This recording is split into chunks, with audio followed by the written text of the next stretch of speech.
সিক্ত বসন্তী, আবার এলো ফাগুন, এলো চৈতালি হাওয়া, এলো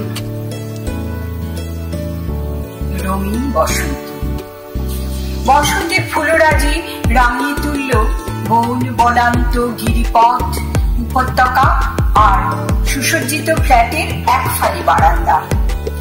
মুখে দিয়ে গেল এক ঝাঁক প্রজাপতি, গুনগুনিয়ে উঠল ভোমরা।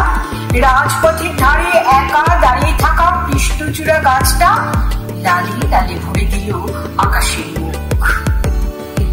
থোকায় থোকায় যখন পলাশ, শিমুল, বনফুল অযোধ্যা পাহাড়ের পুরো পথটাকে সুনীল করে তুলল, পলাশ বাড়ির জঙ্গলে তখন সবে মেঘেরা পাড়ি জমিয়েছে।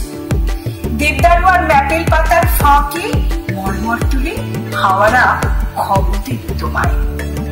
পাহাড়ের অঙ্গ সুষমাকে দেখার জন্য ছুটে এলে তুমি, যে তুমি 1000 বছর আগেও যেমন আজও তেমন।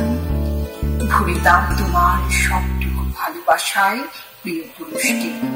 তাই ঝমঝম করে ঝরে পড়ল বৃষ্টিরা মাটির পাহাড়ে, সুঠাম অমৃত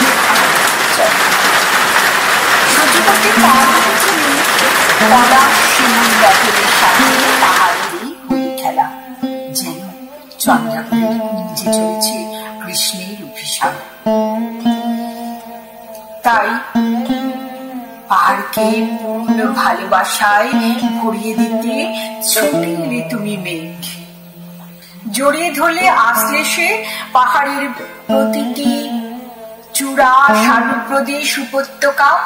ভিজিয়ে দিলে তোমার বৃষ্টির ঝাঁপে উজাড় করে প্রেমাস পদকে।